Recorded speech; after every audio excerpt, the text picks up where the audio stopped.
అచ్చం అమ్మ చేసిన నెయ్యిలాగానే పూస పూసగా అని అనగానే నమ్మేస్తారు కదా మిత్రమా. అస్సలు కాదు. అమ్మ చేసిన నెయ్యి వేరు, ఇది వేరు. వాళ్ళు అట్లనే చెప్తారు కానీ మనమే ఇంట్లో నెయ్యి తయారు చేసుకుంటే ఎంత మంచి సువాసన వస్తుందో తెలుసా. బయట వాటిల్లో అస్సలు రాదు అలాగా. ఎంత బాగా చేసుకోవచ్చు, ఎంత ఈజీ తెలుసా అసలు చేసుకోవచ్చు మంచిగా. ముందుగా పాలమీగడ తీసేసి పాలమీగడ ఒక వారం రోజులు అలా స్టోర్ చేసి మళ్ళీ దానిని కొంచెం వేడి చేసి అలా తోడు పెట్టేసామంటే ఆ మీగడ మాత్రమే తోడు పెట్టామంటే మంచిగా తోడుకుంటుందనమాట. దాన్ని ఒకరోజు ఫ్రిడ్జ్లో పెట్టి తర్వాత నెక్స్ట్ డే దాన్ని, ఎందుకంటే ఫ్రిడ్జ్లో కొంచెం గట్టిగా ఉంటే బాగా వస్తుందన్నమాట మిక్సీ వేయడానికి. తర్వాత ఒక గంట బయట పెట్టేసి తర్వాత మిక్సీ పెట్టినామంటే ఇంత మంచి వెన్నపూస వస్తుందన్నమాట దాంట్లో నుంచి. చూసారా ఎంత బాగుందో ఆ వెన్న ముద్ద. అలా నోట్లో వేసుకొని తినేద్దామా అన్నట్టుగా ఉంది కదా. అలా వెన్న ముద్దలు ఒక్కొక్కటి ఇలా ముద్దలు పెడతా అంటే మా పిల్ల పక్కన వచ్చి అమ్మ నాకు నాకు అంటుంది. ఇస్తానులేవే అని చెప్పి దానికి కొంచెం పెట్టాను అనమాట. మా పిల్లలకు కూడా కొంచెం పెట్టాను, వాళ్ళు తింటా ఉన్నారు. ఆ వీడియో తీయలేదులేండి, ఇదే తీసుకుంటా ఉన్నాను నేను దీంట్లోనే. ఎంత మంచిగా వచ్చింది చూసారా, ఎంత బాగుందో అసలు. ఇప్పుడు నెయ్యి వస్తుంది చూడండి, ఎంత మంచిగా వస్తుందో, మంచి కలర్తో మంచి టెక్స్చర్తో. అది తర్వాత ఎంత మంచిగా గడ్డ కడుతుంది. అసలు బయట వాటిల్లో ఆ కమ్మదనం ఉండనే ఉండదండి, ఆ సువాసన అస్సలే ఉండదు. ఇలా వెన్న ముద్దలన్నీ వాటర్లో పోసి కడుక్కుంటున్నాను అనమాట. ఫస్ట్ టైం అనమాట ఇది కడగడము. మళ్ళీ ఒక 2 టైమ్స్ వాష్ చేసుకున్నామంటే స్మెల్ కూడా అస్సలు ఉండదు. మంచిగా నెయ్యి మంచిగా స్మెల్ వస్తుంది అనమాట. లేకపోతే మనం కడగకుండా అలానే వేసేసామంటే వెన్న ముద్ద అలాగే కరగబెట్టామంటే స్మెల్ వచ్చేస్తుంది. అందుకనేసి మనం ఒక 2 టైమ్స్ అన్నా వాష్ చేస్తే బాగుంటుంది అనమాట. ఇలా కొంచెం కొంచెం తీసి ముద్దలు ముద్దలుగా చుట్టి ఇలాగా కడుక్కున్నాను అనమాట వాటర్లో. మీరు ఎండల కాలం కాబట్టి కొంచెము చల్ల వాటర్ పోయడం best. Cool water, fridge water ఉంటాయి కదా, అవి పోయడం బెస్ట్. ఎందుకంటే కరిగిపోతుంది మళ్ళీ వెన్నపూస. మనం కొంచెం కూడా వదలట్లేదనమాట. చిన్న చిన్న ముక్కలు ఎక్కడున్నా కూడా వేరు వేరు వేస్తున్నాను. ఎందుకంటే అంత కాస్ట్లీ కదా బయట నెయ్యి. కాస్ట్లీ అనే కాదు కానీ మనం చేసుకున్నది ఏది మనం అసలు కొంచెం కూడా విడిచిపెట్టే బుద్ధి కాదు. చూసారా ఇంత వెన్నపూస వచ్చిందనమాట. ఇప్పుడు మళ్ళీ ఇంకోసారి వాష్ చేస్తాను దీన్ని. మళ్ళీ ఇంకోసారి ఆల్రెడీ వాష్ చేశాను, ఇది సెకండ్ టైం అనమాట. అందుకనేసి ఇంకా కరగబెడుతున్నాను. ఇప్పుడు గ్యాస్ మీద వేస్తున్నాను. ఒక్కొక్క ముద్ద ఆడుకుంటా వేస్తున్నాను. నాకు కూడా అంత నచ్చిందనమాట దాంతో అలా చేయడము. ఇలా ముద్దలు ముద్దలు ఇలా చుట్టడం నాకు కూడా చాలా నచ్చింది. అందుకనేసి అలా చేశాను. మీరు కూడా ఇంట్లో ట్రై చేయండి మిత్రమా. నిజంగా చాలా చాలా చాలా బాగా వస్తుంది. మీరు ఒకసారి ట్రై చేయండి. కాకపోతే ఈ ప్యాకెట్ పాలతో అస్సలు రాదు. కంపల్సరీ బయట నుంచి ఫార్మర్స్ తెచ్చి అమ్ముతూ ఉంటారు ఖచ్చితంగా. మిల్క్ పోస్తూ ఉంటారు కదా వాళ్ళ దగ్గర. నేనైతే బర్రె పాలు అనమాట ఇవి. మేమైతే ఎనుములు అంటాం బర్రెల్ని. మీరేమంటారు అబ్బా? కొంతమంది బర్రెలు అంటారు, గేదెలు అంటారు. మేమైతే ఎనుములు అంటాం అనమాట వాటిని. వెన్న ముద్దలన్నీ అందులో వేసేసుకుందాము. మంచిగా పొయ్యి మీద ఫస్ట్ కడాయి పెట్టేశాను నేను.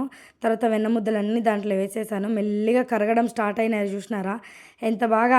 అది కూడా చూస్తూ ఉంటే అదొక థెరపీ లాగా ఉంటుంది నిజంగా. మనకి అదొక సాటిస్ఫాక్షన్ లాగా ఉంటుంది అనమాట చూస్తూ ఉంటే మన కళ్ళతో.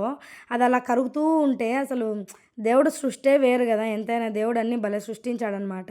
చూసినారా ఆ వెన్న ఎంత మంచిగా కరుగుతుందో చూసారు కదా. బాగా కరగబెట్టాలన్నమాట. మంచిగా కాంచాలి నెయ్యి, అప్పుడే బాగా వస్తుంది. చూసినారా ఎంత బాగుందో.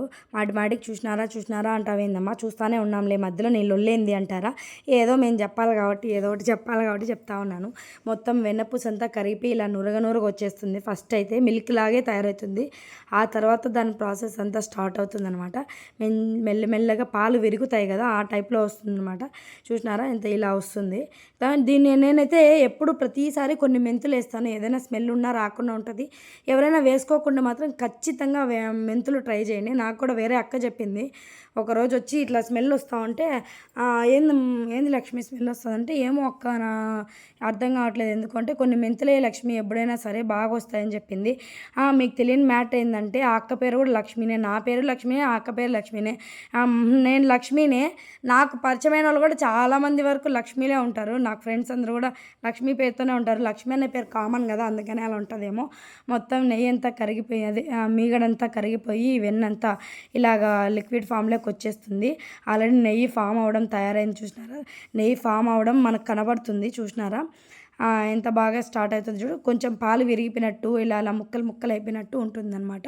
నెయ్యి అయితే ఎంత వచ్చింది చూసినారా. అంత కొంచెం దానికి మనం ఇంట్లో వేసుకుంటే ఖచ్చితంగా అలానే, ఎందుకంటే దానిలో కొలెస్ట్రాల్ ఎక్కువ ఉంటుంది, ఫ్యాట్ భాగం ఎక్కువ ఉంటుంది కాబట్టి మనం ఇంట్లో చేసుకునే దాంట్లో. బయట ప్యాకెట్ పాలల్లో అస్సలు ఉండదు. ప్లస్ బయట కొన్న నెయ్యిలో కూడా ఇంత ఇది ఉండదు అనమాట. మంచి ఫ్యాట్ ఉంటుంది మనం చేసుకునే నెయ్యిలో. ఫ్యాట్ వస్తుంది లావు అయిపోతాం నెయ్యి తింటే అంటారు కానీ రోజుకు 1 స్పూన్ 2 స్పూన్లు తీసుకోవడంలో తప్పేం ఉండదు. మంచిగా మనకు నచ్చిన కర్రీస్లో వేసుకొని తింటే అస్సలు ఉండదు. పిల్లలకి పెడితే చాలా బలం కదా. నేనైతే మా పిల్లల కోసమే చేస్తుంటాను నెయ్యి. ఎంత బాగా ఎంత బాగా కాగిపోయింది చూసినారా.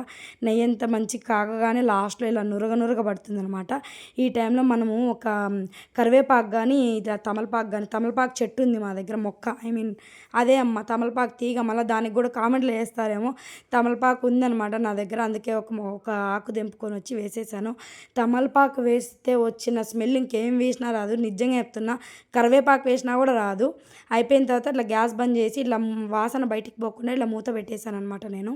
కొంచెం సేపు తర్వాత తీసి చూస్తే ఆ నురగంతా పోయి ఎంత బాగుంది చూసినారా. నెయ్యి ఇలాగా వేరే గిన్నెలోకి ట్రాన్స్ఫర్ చేసుకోవడమే. ఎంత మంచిగా ఉంటుందో, మంచి స్మెల్. మనం ఏదైనా స్వీట్ చేసినా, మనము వంటలో ఏదైనా వేసుకున్నా కూడా భలే ఉంటుంది. మాట్లాడి గొంతు కూడా పోయింది. నేనైతే తినట్లేదులేండి, నా గొంతు పోయిందనేసి పిల్లలకి మాత్రమే పెడుతున్నా. కొంచెం గొంతు ఈ మధ్య నాకు ఎండలకాలం వస్తే డ్రై అయిపోతుంది అనమాట గొంతంతా. దానివల్ల రఫ్ అయిపోయి ఇలా డబల్ వాయిస్ లాగా అలా రావడం మొదలవుతుంది. ఏం చేస్తాం, తప్పదు కదా, కొన్ని భరించాలి. చూసినారా ఎంత మంచిగా కలర్ చూసినారా ఎట్లుందో అసలు. గడ్డ నాకు కూడా చూపించాల్సింది కానీ తీయలేదు. ఈ వీడియో ఇంతవరకు చూసినట్టయితే నచ్చింది అనుకున్నాను. లైక్ చేసి సబ్స్క్రైబ్ చేయండి మిత్రమా.